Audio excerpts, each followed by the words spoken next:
রাজধানীতে বিশ্ব পরিবেশ দিবস উপলক্ষে আয়োজিত এক সেমিনারে পরিবেশ মন্ত্রী আব্দুল আওয়াল মিন্টু বলেছেন, অর্থনৈতিক প্রবৃদ্ধির জন্য শিল্পায়ন প্রয়োজন হলেও পরিবেশ ধ্বংস করে কোনো শিল্প কারখানা গড়ে তোলা যাবে না। জলবায়ু পরিবর্তনের উৎস চিহ্নিত করে কার্যকর প্রতিরোধ এবং সরকারি বেসরকারি সমন্বয়ে পরিবেশ রক্ষার উপর জোর দেন তিনি। উৎপত্তিস্থল কোথায়?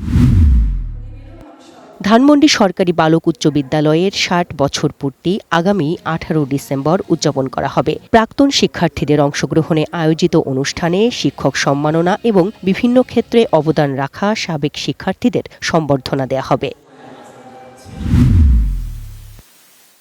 গণবিশ্ববিদ্যালয়ের অনুষ্ঠানে শিক্ষামন্ত্রী ড.আ.ন.ম এহসানুল হক মিলন বলেন, বিশ্ববিদ্যালয়ে ভর্তি প্রক্রিয়ার প্রভাব নয়, মেধার মূল্যায়ন নিশ্চিত করতে হবে। কারিগরি শিক্ষায় বিনিয়োগ বাড়ানো এবং সাইবার অপরাধ ও মাদক নিয়ন্ত্রণে নতুন আইন আনার কথাও জানান তিনি।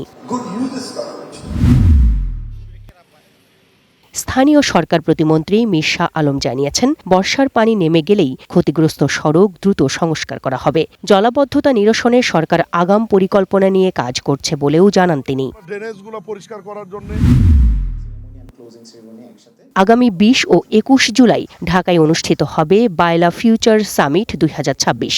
সম্মেলনে পোশাক শিল্পের ভবিষ্যৎ, কৃত্রিম বুদ্ধিমত্তা, টেকসই উন্নয়ন ও নেতৃত্ব নিয়ে দেশি বিদেশি বিশেষজ্ঞরা আলোচনা করবেন। এতে ১৫০০-এর বেশি অংশগ্রহণকারী এবং ৫০০-এর বেশি সিএক্সও অংশ নেবেন।